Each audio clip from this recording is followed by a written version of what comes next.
திமுகவுல இருந்து சில கட்சிகள் வந்து இந்த பக்கம் வருவாங்களா அப்படிங்கிற அந்த கேள்வியை நயினார் நாகேந்திரன் எழுப்பின போது வாய்ப்பு இருக்குது, அது யாருங்கிறத பின்னாடி சொல்கிறோம் அப்படின்னு சொன்னபோது மதிமுகவை பற்றிய ஒரு பேச்சும் அந்த இடத்துல பரபரப்பாக சலசலப்பாக கிளம்பி போச்சு. இதை எப்படி பார்க்குறீங்க? இல்லை, அதற்கு உடனடியாக எந்த தொலைக்காட்சியில் அந்த செய்திகள் வந்ததோ உடனடியாக தொலைபேசியில் அழைத்து எங்கள் முதன்மை செயலாளர் துரை வைகோ அவர்கள் அப்படி எதுவும் பேசப்படவில்லை, அவர் ஏதோ தேர்தல் யூகத்துக்காக அப்படி பேசியிருக்காரே தவிர அதில் உண்மை இல்லை என்று நாங்கள் தெளிவுபடுத்திட்டோம். அதுக்கு என்னுடைய பார்வை எப்படின்னு கேட்டிங்கன்னா, இந்த நூற்றாண்டினுடைய மிகப்பெரிய நகைச்சுவையாளராக நயினார் நாகேந்திரன் அவர்கள் மாறுவதற்கான முயற்சியில் இருப்பது தான் அதை காட்டுது. மறுமலர்ச்சி திராவிட முன்னேற்றக் கழகத்தை பொறுத்தவரை பரபரப்பு அரசியலை மையப்படுத்தி அரசியல் செய்கிற இயக்கம் இல்லை. இன்றைக்கு தமிழகத்திலே திராவிட இயக்கத்தினுடைய தத்துவ கோட்பாடுகளை தாங்கி நிற்கிற 2 திராவிட இயக்கங்கள் என்று சொன்னால், ஒன்று எங்கள் தாய் கழகமான திராவிட முன்னேற்றக் கழகமும் மறுமலர்ச்சி திராவிட முன்னேற்றக் கழகம் மட்டும்தான். மற்றவங்கெல்லாம் திராவிடம்னு பேரில் இயக்கத்தில் வச்சுருந்தாலும் அவர்கள் திராவிட இயக்கத்தினுடைய கொள்கைகளை சுமந்து செல்லுகிற இயக்கங்கள் இல்லை. அந்த வகையில் பாஜகவோட கூட்டணி பேச்சுவார்த்தை என்பது சிரித்துவிட்டு கடந்து போகக்கூடிய செய்தியாகத்தான் நாங்கள் பார்க்குறோம். ஏன்னா பரபரப்பு பண்ணி அரசியல் பண்ணுறது தான் இருக்காங்க. திடீர்னு தேர்தல் பேச்சுவார்த்தை ஆரம்பித்த உடனே நாங்கள் தேர்தல் நெருக்கத்தில் எங்கள் கூட்டணியை பற்றி பேசுவோம். இந்த இடையில இந்த 3-4 வருஷம் எங்கே போனாங்கன்னே தெரியாது. மக்கள் அப்போ இருக்காது, அரசியல் இருக்காது, மக்கள் போராட்டங்கள் இருக்காது, அவங்க எங்கே இருந்தாங்கன்னே தெரியாது. திடீர்னு இந்த கூட்டணின்னு வந்த உடனே வெளியில் வந்து நாங்கள் இப்பொழுது சொல்ல மாட்டோம், எங்களுக்கும் கடமை இருக்கிறது, உங்களுக்கும் கடமை இருக்கிறது, ஜனவரியில் பேசுவோம், இப்படி சொல்லக்கூடிய கட்சிகளை எல்லாம் நாங்கள் புறந்தள்ளி விட்டு நேர்மையாக மக்கள் இயக்கமாக மக்களுக்காக பணி செய்கிற இயக்கமாக 32 ஆண்டுகள் பயணித்திருக்கிறோம். அந்த பயணம் என்பது திராவிட இயக்கத்தை தாங்கி நிற்க வேண்டும், தாங்கி பிடிக்க வேண்டும். மறுமலர்ச்சி திமுகவினுடைய செயல்பாடுகளால் திராவிட இயக்கங்களுக்கு தொய்வோ பாசிச பாரதிய ஜனதா கட்சியினுடைய எண்ணங்கள் தமிழகத்தில் ஈடேறுவதற்கான ஒரு வாய்ப்பை, ஒரு வாசலை திறந்து வைப்பதற்கு ஒருபோதும் மதிமுக துணை நிற்காது என்று இன்றைக்கு மட்டுமில்லை, என்றைக்குமே எங்கள் அன்பு தலைவர் வைகோ அவர்களும் சொல்லி வருகிற செய்தியைத்தான் நான் இப்பொழுது சொல்லுகிறேன். இதில் நீங்கள் பாரதிய ஜனதா கட்சியின் சார்பாக வந்திருக்கிற நண்பர் அர்ஜுன் ராஜ் அவங்கள்ட்ட கேள்வி கேட்டீங்க.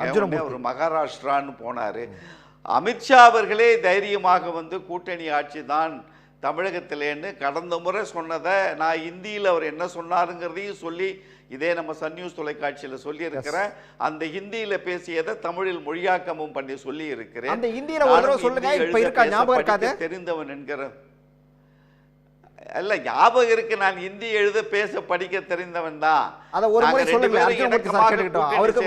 அவருக்கு ஹிந்தி தெரியும் நினைக்கிறேன். அத ஒரு முறை ரிப்பீட் பண்ணுங்க. ஆமா ஆமா ஆமா ஆமா ஆமா அதிமுக भाजपा साथ में लड़ाएगा, साथ में 2026 इलेक्शन में साथ में साथ हाथ मिला के जाएगा, जरूर जीत मिलेगा. वो मिनिस्टर को बात करेगा तो हम बैठ के बात करेंगे. They have not given chance to ADMK to decide. वो जीत गया तो வெற்றி அடைந்ததற்கு பிறகு जीत गया तो हम साथ में बैठ के मिनिस्ट्री को फॉर्म करेगा. क्या मतलब है? இதற்கு அர்த்தம் என்ன? நாங்கள் ஜெயிப்போம், வெற்றி கூட்டணியாக வருவோம், ஆட்சி அமைத்தால் அமைச்சரவையை சேர்ந்து உட்கார்ந்து பேசி அமைப்போம். இதுதான் அமித்ஷா அவர்கள் அன்றைக்கு சொன்னது. அவரை தைரியமாக சொல்லுகிற பொழுது பாரதிய ஜனதா கட்சியில் இருப்பவர்களுக்கு என்ன தயக்கம்னு எனக்கு புரியல.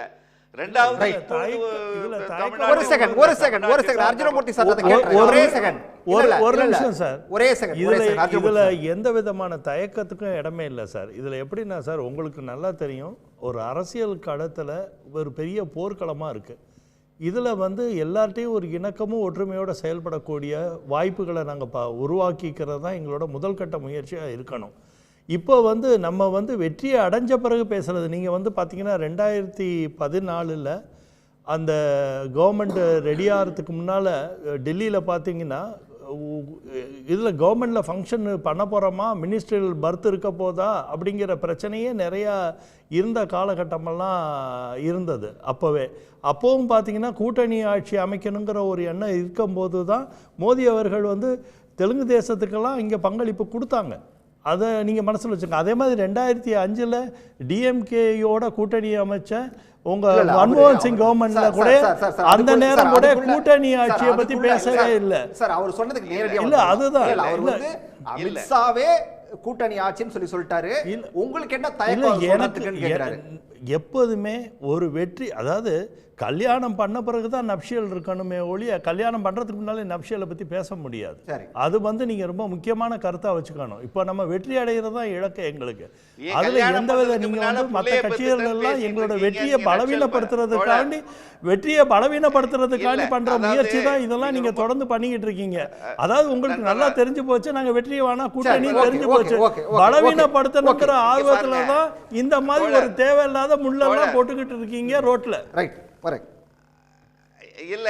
இல்ல நாங்க முள்ள போடல. எடப்பாடியார் தன் தலையில தானே மண்ணை எள்ளி போட்டுக்கிட்டாரோன்னு நினைக்கிறோம். அது உங்களோட விருப்பம் சார். நீங்க விருப்பப்படுறீங்க. எடப்பாடியார் வந்து மண்ணை போட்டுக்கிட்டாருன்னு சொல்லிக்கிறதுல கூட உங்களுக்கு எவ்வளவு ஒரு சந்தோஷம், ஒரு ஸ்டாட்டிஸ்ட் பிளஷர் இருக்கு இதுல. இது அரசியல் களம். இது அரசியல் களத்துல strategy is very very important. We should go on the political strategy, how to achieve the success story of this election. That is what we focus. நீங்க ஒண்ணு மட்டும் நல்லா வச்சுக்கோங்க, அமித்ஷாஜி வந்து மைக்ரோ மேனேஜ்மென்ட்ல ரொம்ப கெட்டிக்காரு. சின்ன சின்ன விஷயங்களை கூட நுணுக்கமாக செயல்பட்டு அதை வெற்றி காண்றவர். அதனாலதான் வானவில் திட்டம்னே ஒண்ணு வச்சு பண்ணியிருக்காரு. அந்த மாதிரி ரொம்ப சிறப்பான முயற்சி பண்ணக்கூடியவர்.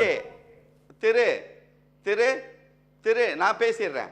இவர் டெல்லி மகாராஷ்டிராவெல்லாம் பத்தி பேசுறார். டெல்லியிலையும் மகாராஷ்டிராவிலையும் பிஜேபி அப்பர் ஹேண்ட்ல இருக்காங்க. தமிழ்நாட்டில் மாதிரி அங்க இல்ல. எதையும் செய்யக்கூடிய இடத்தில் டெல்லியிலையும் மகாராஷ்டிராவிலையும் நீங்க இருந்தீங்க. ரெண்டு கட்சியை உடைச்சிங்க, ரெண்டா பிரிச்சிங்க. ஊழல் குற்றச்சாட்டு பண்ணவனெல்லாம் கொண்டு வந்து துணை முதல்வராக உட்கார வச்சிங்க.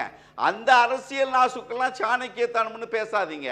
அந்த டெல்லி மகாராஷ்டிரா தெலுங்கு தேசத்தினுடைய அரசியல் நகர்வுகளை, பாஜகவுடைய நகர்வுகளை தமிழகத்தோடு ஒப்பிட்டு பார்க்காதீங்க. அண்ணன் பிரியன் அவர்கள் சொன்னார், எடப்பாடியார் அவர்கள் ஒன்றுமே இந்த கூட்டணி ஆட்சி பற்றி அமித்ஷா சொன்னதை பற்றி எதுவுமே பேசலைன்னு.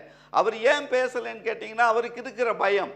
நாம் ஒருவேளை இதை மறுத்து இப்பொழுதே பேசிவிட்டால் சாம பேத தான தண்டம் எந்த வகையில், எந்த வழியில், எந்த நோக்கத்தில் யாரை வந்து தாக்கும் என்று தெரியாத ஒரு பயத்தில் எடப்பாடியார் பேசாமல் இருக்கிறார்.